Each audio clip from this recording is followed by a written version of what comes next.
5월 8일 네트워크 매거진 시작합니다. 최근 들어 어린이 보호구역의 교통사고가 끊이질 않고 있는데요. 화성시가 AI로 작동시키는 안전 차단기를 어린이 보호구역 횡단보도에 설치했습니다.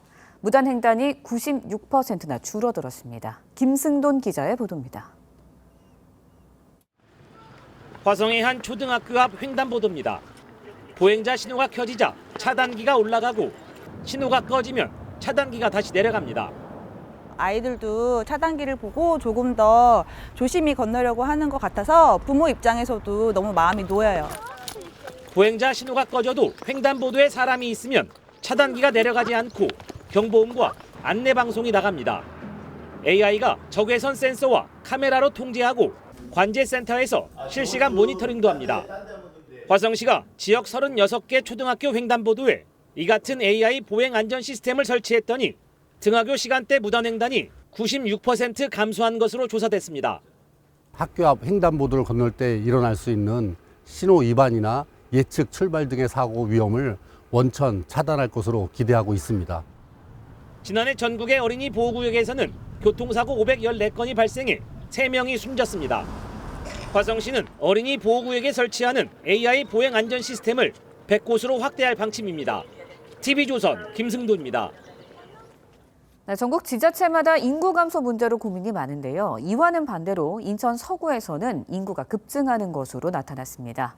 인구가 15만 명에 머물던 서구는 도시개발이 더해지면서 35년 만에 60만 명을 돌파했습니다. 노도일 기자의 보도입니다. 인천시 서구 청라 국제도시입니다. 지난 2010년부터 대형 아파트 단지 입주가 시작되면서 인구가 11만 명까지 늘었습니다. 전문 직장인들이 많이 오고 있습니다. 그리고 서울하고 직주 거리가 좀 가깝고 2기 신도시 개발 막바지에 접어든 인천시 서구 검단 신도시도 예상 인구가 20만 명에 이릅니다.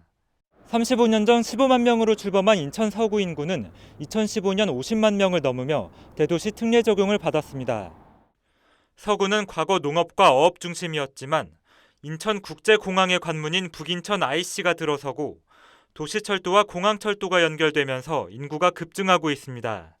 흙으로 다 뒤덮여 있었고 아파트 단지라고는 찾아볼 수 없었는데 너무 깨끗해지고 사람들도 많아지고 지난달 기준 인구 60만을 돌파했습니다. 신도시를 중심으로 우리 젊은 층에게 거주하기에 적합한 쾌적한 환경을 갖고 있다라는 인식을. 인천 서구는 루원시티와 검암 역세권 개발 등도 진행 중이라 2년 뒤에는 인구가 70만 명까지 늘 것으로 예상됩니다. TV조선 노도일입니다. 경상북도가 디지털 시대로의 대전환을 선언하고 나섰습니다. 인공지능 AI와 메타버스 등 첨단 기술을 행정과 문화, 농업 등 모든 분야로 확대할 예정입니다. 이심철 기자의 보도입니다. 이철우 경북도지사가 TV를 통해 브리핑을 합니다. 그런데 알고 보니 실제가 아닌 가상의 인물 아바타입니다. 생김새와 목소리까지 똑같습니다. 디지털로 연결되는 경상북도를 위해 조례제정위원회 운영 등 경상북도가 추진하는 디지털 대전환 정책의 하나로 행정 분야에도 디지털 가상현실을 접목하겠다는 취지입니다. 이 같은 기술은 농업과 산업, 골목 상권 등 모든 분야에 접목됩니다. 디지털 대전환의 인프라 조성을 위해 가상현실 스튜디오와 초대형 데이터 센터도 들어섭니다. 생태계 조성 그리고 거버넌스 구축뿐만 아니라 제조에 관련되는 스마트 팩토리 보급이 많이 되어 있습니다.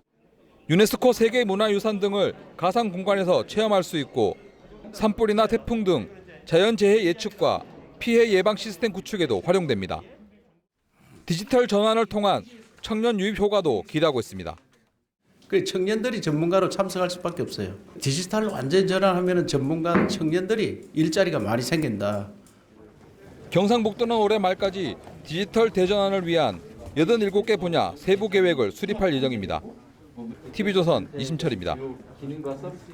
네, 전남 보성은 녹차와 전통적인 재배법으로 많이 알려져 있죠. 보성의 한국차박물관에 전통 다래와 녹차를 음미하려는 체험 관광객의 발길이 잇따르고 있습니다. 박건우 기자의 보도입니다. 한옥 방 안에 체험객들이 앉아 있습니다. 주전자와 찻잔으로 녹차를 우려내고 마시는 법을 배웁니다. 항상 오른손으로 잡아야 되고 왼손은 이 뚜껑을 꼭. 전통 다래를 배운 체험객들은 녹차 맛도 평소와 달랐다고 말합니다. 시간에 따라서 맛도 다르다는 거를 몇 잔 먹어봤는데 확실히 또 다르구나. 네, 그렇게 느꼈습니다. 녹차와 건강에 좋은 다른 차를 섞어 자신만의 차도 만들어 봅니다. 외국인 관광객도 녹차와 전통 다래의 매력에 흠뻑 빠집니다. 이런 티들 이게 한 개씩 맡아보면서 어떤 향이 났는지도 알게 됐고 몸이 건강해지는 느낌이. 전남 보성 한국차 박물관의 다래 체험 프로그램입니다. 2010년 들어선 이 박물관에서는 보성 녹차를 비롯해 중국과 일본, 유럽 등지의 전통차 체험도 가능합니다. 박물관 안에선 그래픽 패널과 디오라마를 통해 차 재배부터 생산까지 모습을 한눈에 볼 수 있습니다. 보성 녹차는 고려시대부터 이어져 왔고 전통 녹차 재배 기법은 국가 중요 농업유산으로도 지정됐습니다. 이 차를 마시는 나라는 흥하고 또 술을 마시는 나라는 망한다. 이런 말이 있지 않습니까? 녹차는 신이 내린 최고의 선물이다. 보성군은 보성차 브랜드를 KT 문화로 육성하기 위한 세부 계획도 마련할 방침입니다. TV조선 박건우입니다. 2023 하동 세계차 엑스포가 지난 4일 막을 올렸습니다. 자연의 향기, 건강한 미래차가 주제인 하동 세계차 엑스포는 차 분야 최초로 정부 승인을 받은 국제 행사입니다. 이번 엑스포는 경남 하동의 야생차 역사와 우수성을 소개하는 차 천년관, 녹차의 의학적 효능을 소개하고 몸과 마음의 치유를 돕는 웰리스관 등이 운영됩니다. 또 다래 체험 등 100여 개 프로그램과 즐길거리를 갖춘 하동 세계차 엑스포는 다음 달 3일까지 계속됩니다. 네트워크 매거진 초대석 시간입니다. 경기 화성시가 두 번째 동탄 신도시가 들어서면서 인구 100만 명 진입을 눈앞에 두고 있습니다. 수원과 고양, 용인, 창원에 이어 5번째로 특례시 지정도 가능해지는데요. 김승동 기자가 정명근 화성시장을 만나봤습니다. 시장님 안녕하십니까? 예, 안녕하십니까? 네, 화성시 인구가 이제 계속 늘어나고 있는데요. 올해 100만을 돌파가 예상된다고 하는데 언제쯤 가능한 겁니까? 우리 화성시는 2001년도에 시가 승격되었습니다. 그 시 승격 당시에 인구가 21만 명이었습니다. 그 뒤에 동탄 신도시 개발, 그리고 봉담, 향남, 남양 등에서 택지 개발로 인해서 2010년도에 우리 인구가 50만을 돌파했습니다. 그리고 지난 3월 말 현재 우리 화성시 인구는 97만 4,371명으로 금년 내 100만 시민시대가 될 것으로 예상됩니다. 그렇게 되면 경기도에서 4번째, 전국에서 5번째로 100만 시민시대가 되겠습니다. 특례시라 하면은 100만 인구를 유지하면서 기초자치단체의 권한을 유지하면서 광역 행정시급의 행정 권한을 위임받는 단체를 말합니다. 특례시가 되면은 일단은 건축 허가나 도시계획, 또 택지 개발, 그리고 그린벨트 해제 등 16개 분야 사무의 일부를 특례시장이 위임받아서 직접 처리하게 되겠습니다. 특례시와 함께 반드시 추진돼야 할 사항이 바로 구청입니다. 화성은 잘 아시다시피 서울의 1.4배나 되는 넓은 면적입니다. 또 각 권역별 특색이 아주 뚜렷한 지역이에요. 신도시 지역이나 도농복합지역, 농촌지역, 어촌지역, 또 산업단지로 명확하게 구분됐기 때문에 각 지역에서 요구하는 행정수요도 각각 제각각입니다. 그러다 보니까 일률적인 행정 집행이 곤란한 곳이 바로 우리 화성입니다.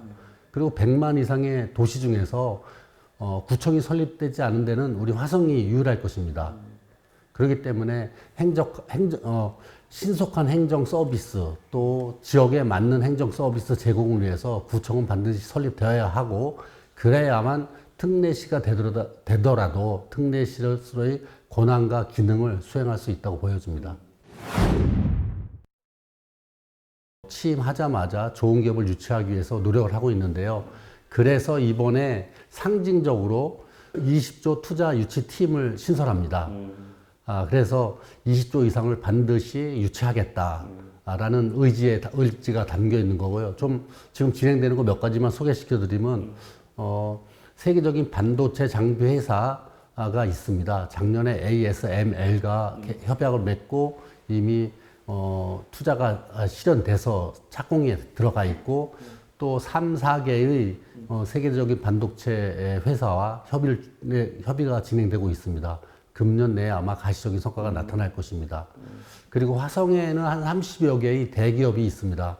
그 중에서 기아 자동차 등 세계사와 약 2조 5천억 가량의 투자가 협의가 진행되고 있고, 이것도 올해 안에 실현될 것으로 예상됩니다. 이 외에도 우리 화성시에서는 산업단지가 지금 13개가 조성 중에 있고, 지식산업센터가 16개가 진행 중에 있습니다. 이런 걸 도합하면은 많은 기업체가 아직도 화성으로 투자를 할 것이고, 그렇게 되면은 20조 이상의 투자 유치는 가능할 것으로 보여집니다. 테크노폴은 중요한 것이 4가지 구성 요소가 있습니다. 첫 번째로 우수한 기술 인력, 두 번째 최첨단 산업체, 그 다음에 연구소, 네 번째가 쾌적한 주거 환경입니다. 이런 4가지 구성 요소가 갖춰진 도시를 테크노폴이라고 명명할 수 있겠습니다. 그렇다면 이 4가지 요소로 봤을 때 우리 화성시가 가장 적합하고 지리적으로나 여러 가지 조건이 유리하지 않을까 생각됩니다. 즉, 우리 화성시는 서울에서 30분 내지 1시간 거리에 아주 위치해 있습니다. 수도권에 아주 인접해 있는 거죠. 그리고 삼성전자라든가 기아차 연구소, 현대차 연구소, 기아 자동차 등 최첨단 산업기업체가 많이 있습니다. 그리고 전국에서 가장 많은 소부장 업체가 있고, 그리고 기업 부설 연구소가 4,500개로 전국의 5%에서 10%가 우리 화성에 있습니다. 그리고 잘 아시다시피 동탄 신도시를 비롯해서 택지 개발로 인해서 쾌적한 주거 환경은 갖춰져 가고 있습니다. 이런 요소를 정합해서 볼 때 우리 화성이 이런 테크노폴에 가장 적합하지 않나 이렇게 생각됩니다. 우리 화성시는 작년도 10월 31일 날 박병화의 거주로 인해서 성폭행범의 근본적인 해결책을 위해서 고민하고 있습니다. 그 사이 저와 우리 시민들과 함께 법무부 앞에 가서 집회도 하고 시위도 하고 기자회견 등 각가지 방법으로다가 화성 시민들의 불편한 사항을 표현해 드렸습니다. 특히 우리 시와 우리 주민들 사회단체에서 법무부와 국회에 많은 건의서를 제출했는데요. 그 중에서 몇 가지만 소개시켜 드리면은, 일단은 성폭행범의 거주지를 좀 제한해 달라. 일명 미국의 제시카법이거든요. 그러니까 강력 성범죄자의 경우에 학교나 학원으로부터 일정 거리 내에는 거주하지 못하게 해달라고 하는 거고, 두 번째는 성폭행범이 거주할 때 그 지역을 관할하는 자치단체장과 밀의를 협의해서 주민들에 대한 안전대책을 강구하게 해달라. 이번에도 박병화가 거주하고 나서 1시간 뒤에서야 법무부에서 우리 화성시에 이 사실을 통보해 주었습니다. 세 번째로는 그런 성폭행범의 외출 금지 시간을 연장해 달라고 요청했습니다. 그래서 기존에 밤 12시부터 6시였던 것을 법무부에서 저희 건의사항을 들어줘서 밤 9시부터 그 다음날 아침 6시까지 3시간을 연장해 주었고, 성폭행범의 거주지 제한에 대해서 지금 법무부에서 긍정적으로 검토하고 있다고 합니다. 시장님, 오늘 말씀 감사합니다. 예, 방문해 주셔서 너무 감사합니다.